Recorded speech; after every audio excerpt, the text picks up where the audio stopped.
జీర్ణం జీర్ణం వాతాపి జీర్ణం. ఈ కథ ఆరణ్యపర్వంలో ఉంది. చాలా రోజుల క్రితం మాట.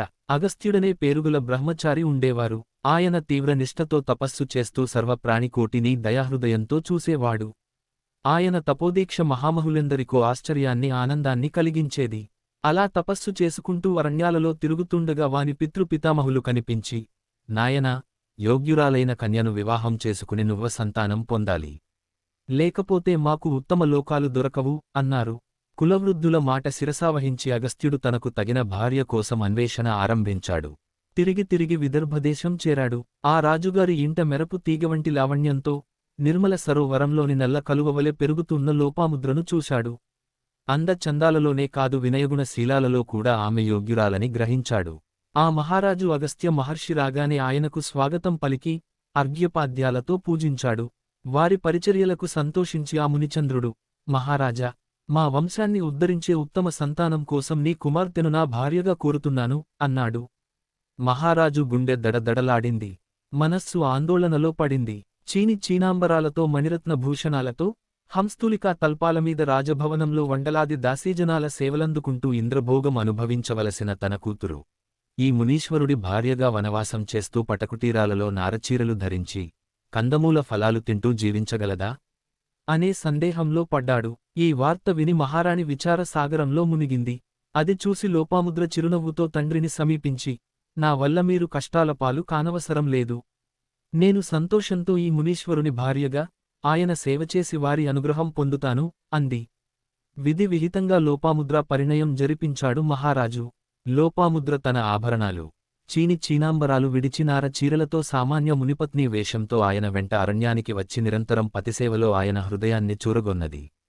గంగానదీ తీరాన రమణీయ వనంలో పటకుటీరంలో రాజపుత్రిక నార చీరలతో చలిగాలులు, వేడిగాడ్పులు లెక్క చెయ్యకుండా ఎంతో ఓరిమితో సేవలు చెయ్యడం ఆ మునిని ఎంతగానో అలరించింది. అయినా ఆయన తన ఋషిధర్మాన్ని విడువకుండా వేదవిహిత కర్మలే కొనసాగిస్తున్నాడు.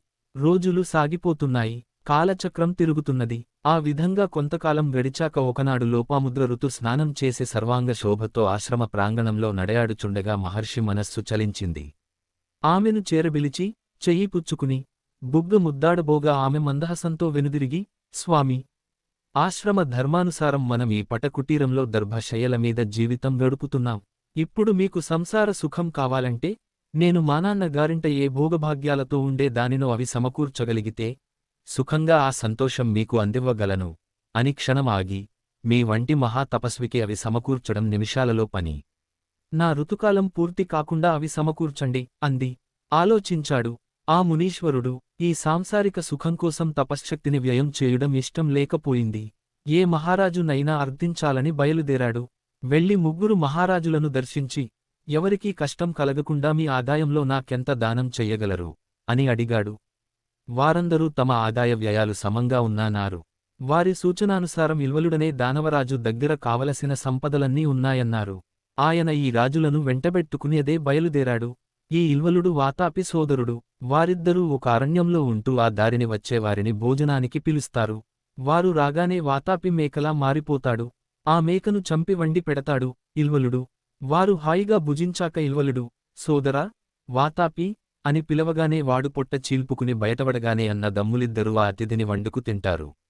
అది వారి జీవన విధానం. అగస్త్యుడు తనతో రాజులను వెంటబెట్టుకుని రాగానే వినయంగా వెళ్లి వారికి స్వాగతం పలికి ఆశ్రమానికి తీసుకువెళ్లారు. వారి ఎదురుగానే మేకను వండిపెట్టబోగా ఆ రాజులు భయంతో మునివైపు చూశారు. ఆయన వారికి అభయమిచ్చి వండినదంతా ముందు నాకు వడ్డించు, మిగిలితే వారి విషయానికి చూద్దాం అన్నాడు.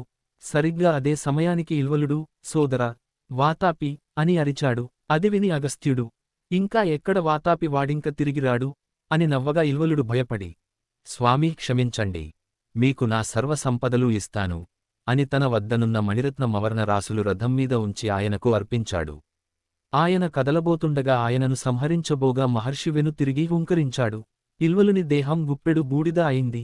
మహాముని ఆ సంపదతో ఆశ్రమానికి వచ్చి ధర్మచారిణి, లోకంలో వందరిలా ఉండే పుత్రులు అసంఖ్యాకంగా కావాలా? గుణశీలవంతుడైన కుమారుడు ఒకడు కావాలా అని అడిగారు. ఆవిడ గుణవంతుడొకడు చాలునంది. అనంతరం ఆ దంపతుల సంసారయాత్రా ఫలంగా దృఢదశుడవే మహాతపస్వి ప్రభవించాడు. వాతాపి జీర్ణం జీర్ణం జీర్ణం వాతాపి జీర్ణం అనే నానుడి ఈ కథ వల్ల పుట్టింది. ఇది భోజనానంతరం ఉచ్చరిస్తే తిన్నది బాగా జీర్ణమవుతుందని పెద్దలు అంటారు.